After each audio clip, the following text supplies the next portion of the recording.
मेरा नाम आनंद करवा है। मैं बाई प्रोफेशन सीए हूँ।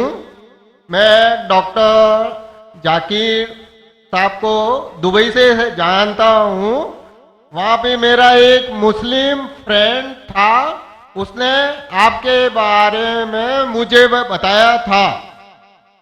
मैं आपका शुक्रिया अदा करना चाहता हूँ कि आपने इस्लाम के बारे में बहुत सारी भ्रांतियों को दूर किया है। मेरी मुसलमानों के बारे में जो अच्छी बातें हैं वो ये हैं कि मुसलमान लोग ज़्यादातर झूठ नहीं बोलते हैं, किसी को धोखा नहीं देते हैं, दूसरे का पैसा भी नहीं खाते हैं। लेकिन मुझे एक बात मुसलमानों से कहनी है कि वो लोग गाय का मांस क्यों खाते हैं। आनंद भाई ने सवाल किया। वो कहते हैं कि वो मुझे दुबई से जानते हैं माशाल्लाह, और कई सालों से मेरे तकरीर सुन रहे, और वो कहते हैं कि उनके तजुर्बे के हिसाब से वो समझते हैं कि मुसलमान अच्छे लोग हैं, सच बोलते हैं, झूठ नहीं बोलते, किसी का पैसा नहीं खाते। लेकिन एक उनको मुसलमानों के बारे में एक चीज जो खटकती है कि मुसलमान गाय का गोश्त क्यों खाते, वो उनका सवाल है। मैं पहले बोलना चाहता हूं भाई साहब आनंद जी कि एक मुसलमान अच्छा मुसलमान रह सकता है 100% शाकाहारी होने के बाद भी। A Muslim can be a good Muslim even by being a pure vegetarian. शुद्ध शाकाहारी होने के बाद भी एक मुसलमान 100% अच्छा मुसलमान रह सकता है। लेकिन क्योंकि अल्लाह सुब्हानहू व तआला हमारा रब, हमारा खालिक, कुरान मजीद में अल्लाह ताला फरमाते हैं, सूरह माइदा में सूरा नंबर 5 आयत नंबर 1 में अल्लाह ताला फरमाते कि आप उन 4 पायों जानवरों का गोश्त खा सकते हैं जिनकी हमने इजाजत दी है। अल्लाह ताला फरमाते हैं सूरह नहल में सूरा नंबर 16 आयत नंबर 5 में कि आप कैटल का गोश्त खा सकते हैं। कुरान में जिक्र आता है सूरह मोमिनून में सूरा नंबर 23 आयत नंबर 21 में कि आप कैटल में से आपको मिलता है दूध, उनमें से मिलती है आपको गर्मी, और आप इनका गोश्त खा सकते हैं। तो जब अल्लाह सुब्हानहू व तआला हमारा खालिक, हमारा मालिक कहता है कि आप गोश्त खा सकते, तो क्यों हमें नहीं खाना चाहिए। मैं आपको कोशिश करूंगा बताने के लिए कि आज की साइंस ये कहती है कि हमारे जिस्म में हमको प्रोटीन की जरूरत है, कम से कम 23 एमिनो एसिड की जरूरत है। यही 23 में से 8 एमिनो एसिड हमारे जिस्म में नहीं बनते। उसके लिए फर्ज है कि ये हमारे खाने में हमें ये एमिनो एसिड मिलना चाहिए। कोई भी शाकाहारी, कोई भी भाजी पाला नहीं है जिसमें आटों के आटो एमिनो एसिड मौजूद है। फ्लैश में, गोश्त में आटो एमिनो एसिड मौजूद है। इसे साइंस कहती है कंप्लीट प्रोटीन, कंप्लीट फूड। आज साइंस ये कहती है कि फ्लैश फूड में, गोश्त में प्रोटीन है, नियासिन है, विटामिन B1 है, इससे सेहत अच्छी बनती है। और आज आप देखेंगे जो जानवर जो शाकाहारी होते हैं, जो सिर्फ भाजी पाला खाते हैं, भेड़, बकरी, गाय, आप देखेंगे इन जानवरों के दांत इनके चपटे हैं, उनके पास हर्बीवोरस सेट ऑफ टीथ है। ये सिर्फ भाजी पाला खाते, गोश्त खा ही नहीं सकते। जब आप देखेंगे मांसाहारी जानवर के दांत, शेर बब्बर, चीता, उनके नोकीली दांत होते हैं। ये सिर्फ गोश्त खाते हैं, भाजी पाला खा ही नहीं सकते। जब आप अपने दांत आईने में देखेंगे तो भगवान ने, ईश्वर ने, हमारे खालिक ने हमें दोनों दांत दिया है, चपटे दांत भी दिया है और नोकीले दांत भी दिया है। अगर हमारा ईश्वर चाहता था कि हम सिर्फ भाजी पाला खाए तो ये नोकीले दांत क्यों दिया? गोश्त खाने के लिए। आज की साइंस कहती है कि जो डाइजेस्टिव सिस्टम है हर्बीवोरस एनिमल का, गाय, भेड़, बकरी के, वो सिर्फ भाजी पाला डाइजेस्ट कर सकते, गोश्त को डाइजेस्ट कर ही नहीं सकते। जो डाइजेस्टिव सिस्टम कार्निवोरस एनिमल का है, चीता, शेर, शेर बब्बर, ये सिर्फ गोश्त डाइजेस्ट कर सकते हैं, भाजीपाला नहीं। लेकिन हम इंसानों को अल्लाह ताला ने, हमारे ईश्वर ने स्मॉल इंटेस्टाइन भी दिया है, बिग इंटेस्टाइन भी दिया है। हम भाजीपाला भी डाइजेस्ट कर सकते, गोश्त भी डाइजेस्ट कर सकते। अगर हमारा ईश्वर चाहता था कि हम सिर्फ भाजीपाला खाए, तो हमें ये डाइजेस्टिव सिस्टम क्यों दिया जो गोश्त को भी डाइजेस्ट कर सकता है? तो साइंटिफिकली हमारा जिस्म हमारे ईश्वर ने ऐसा बनाया है कि हम भाजीपाला भी खा सकते हैं, गोश्त भी खा सकते हैं। और बहुत लोगों को गलत फहमी है कि हिंदू मजहब में गोश्त खाने की ममानियत है। भाई आप हिंदू है ना? आपके नाम से लगता है आप हिंदू है। हिंदू है ना सर? जी हिंदू ही है। आप हिंदू है ना? हाँ बिल्कुल सही, आपके नाम से लग रहा है आनंद आपका नाम है, आप हिंदू है। आपको गलतफहमी होंगी कि हिंदू मजहब में गोश्त खाना हराम है। आप जब हिंदू मजहबी किताब पढ़ते हैं, आपके मजहबी किताब में लिखा है कि गोश्त भी खा सकते हैं, मांस भी खा सकते हैं और बीफ भी खा सकते हैं, गाय का गोश्त भी खा सकते हैं।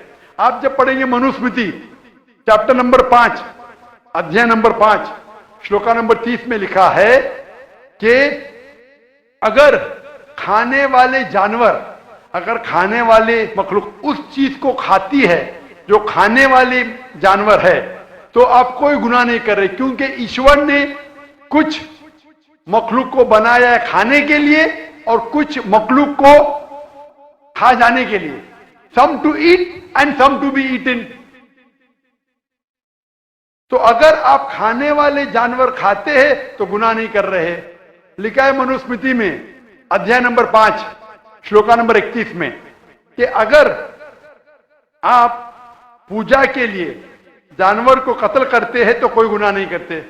लिखा है मनुस्मृति में अध्याय नंबर 5 श्लोका नंबर 39 और 40 में कि ईश्वर ने कुछ जानवर को बनाया है पूजा के लिए, सैक्रिफाइस के लिए। तो killing in sacrifice is not killing.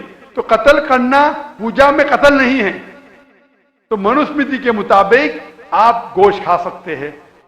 फिर आप जब मुताला करेंगे महाभारत का, महाभारत में अनुशासन पर्व में अध्याय नंबर 88 में युधिष्ठिर, पांडव के 5 भाई थे, आपने युधिष्ठिर का नाम तो सुना होगा।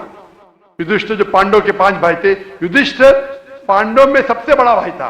वो पूछता है भीष्म से कि हम यज्ञ में, पूजा में क्या खाना दे ताकि हमारे परदादा खुश होंगे।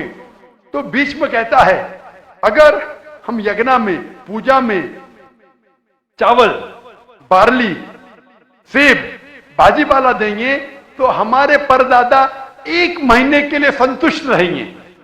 अगर हम मछली देंगे तो 2 महीने के लिए, अगर गोश्त देंगे 3 महीने के लिए, अगर खरगोश देंगे तो 4 महीने के लिए, अगर बकरी देंगे तो 5 महीने के लिए, अगर सुअर देंगे तो 6 महीने के लिए, अगर परिंदा देंगे तो 7 महीने के लिए, अगर हिरन देंगे तो 8 महीने के लिए, अगर बैल देंगे तो 11 महीने के लिए, अगर गाय देंगे तो पूरे 1 साल के लिए हमारे परदादा संतुष्ट रहेंगे।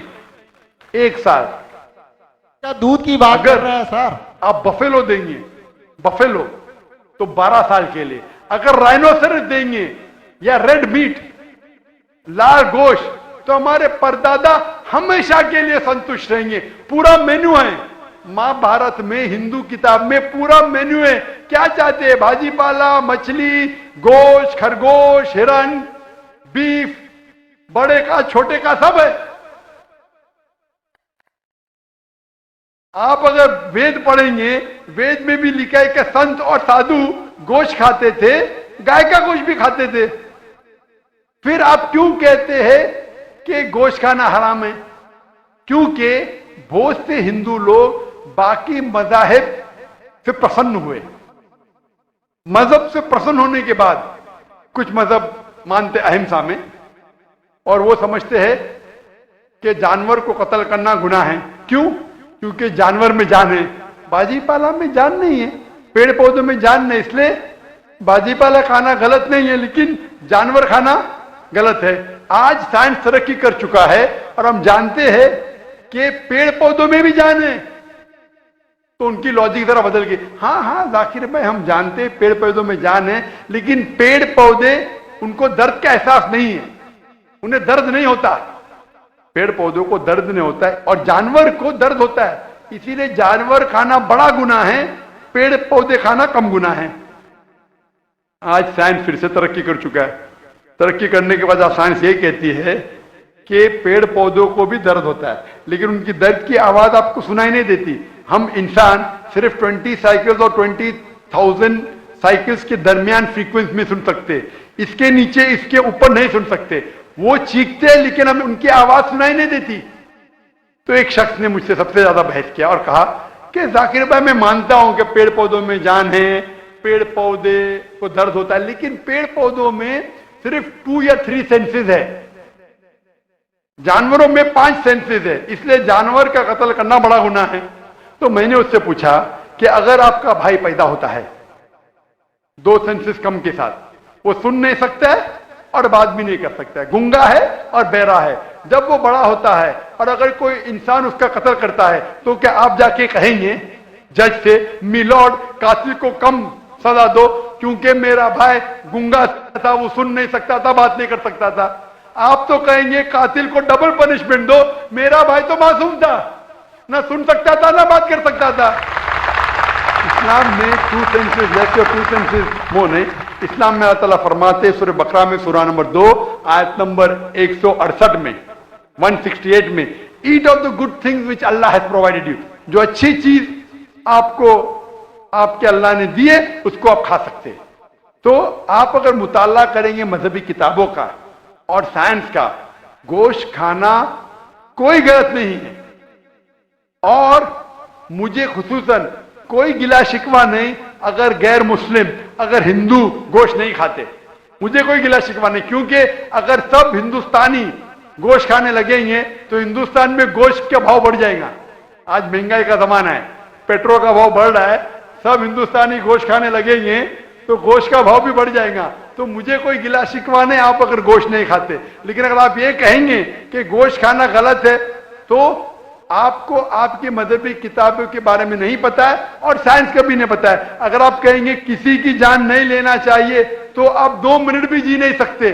हम जो सांस ले रहे हैं ये जर्म्स है, जर्म्स में भी जान है, आप सांस लेने से उनका कत्ल कर रहे तो आप जी नहीं सकेंगे। इस्लाम में यह है कि जो चीज की इजाजत है वो आप खा सकते, जो हराम है उसको नहीं खाना चाहिए।